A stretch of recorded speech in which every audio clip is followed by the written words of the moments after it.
नमस्ते दोस्तों, स्वागत है आपका फोक टेल्स पर। पिछले पार्ट में हमने देखा था कि कैसे क्रोनोस ने अपने ही पिता यूरेनस का तख्ता पलट दिया और ब्रह्मांड का नया राजा बन गया।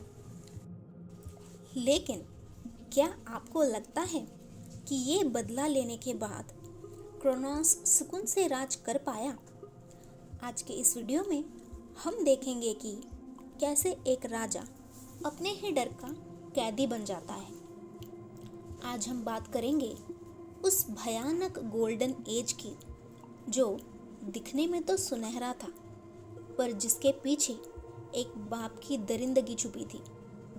कैसे क्रोनोस ने अपने ही पैदा हुए बच्चों को एक एक करके जिंदा निगल गया और कैसे एक माँ ने अपने आखिरी बच्चे को बचाने के लिए पूरी किस्मत से लड़ गई। आज की दास्तान है द टेरर ऑफ क्रोनोस।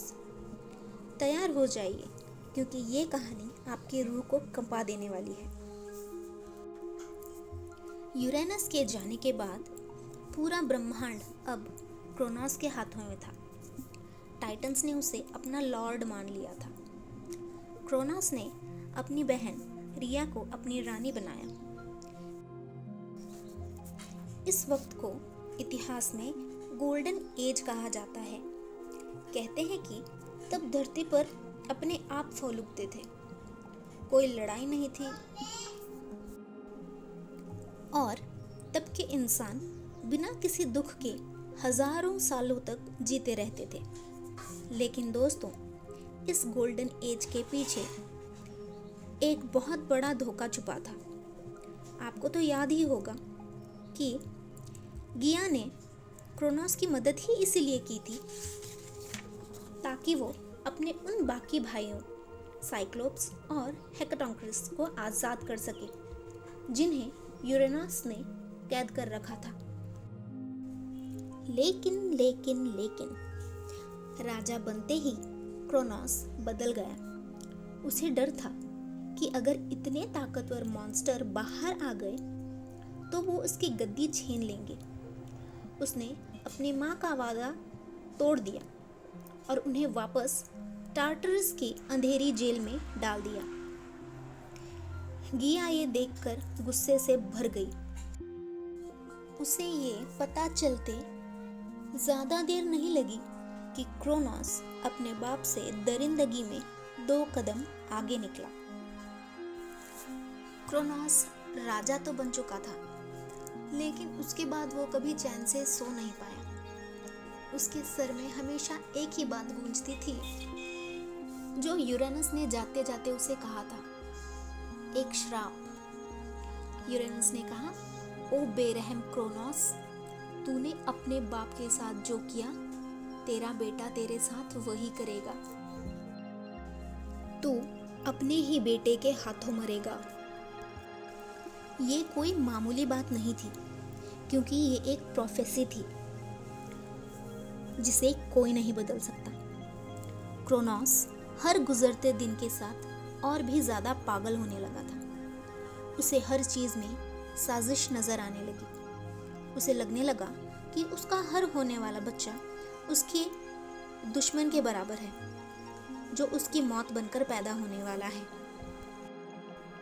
जब रिया ने अपने पहले बच्चे को जन्म दिया, जिसका नाम था हेस्टिया, तब वो बहुत खुश थी। उसे लगने लगा कि अब उसका परिवार पूरा हो गया है। लेकिन जैसे ही रिया ने उस बच्चे को क्रोनोस के हाथों में दिया, क्रोनोस ने कुछ ऐसा किया जिनसे देवताओं तक को अचंभा होने लगा। उसने अपना मुंह खोला और उस बच्चे को जिंदा निगल गया। रिया चीखती रह गई, पर क्रोनोस ने उसकी एक भी नहीं सुनी। क्रोनोस को लगने लगा कि अब वो सेफ है। इसी तरह से हर बार नवजात शिशु को वो निगलने लगा। इनमें डेमेटर, हेरा, हेडिस और पोसाइडन भी थे। हर बार वही होता था, बच्चा पैदा होता, रिया रोती बिलखती और क्रोनोस उसके सारे बच्चों को निगल जाता। क्रोनोस के पेट में उसके 5 बच्चे कैद हो चुके थे। वो जिंदा थे, लेकिन उस अंधेरे में घुट रहे थे। रिया का दिल टूट चुका था।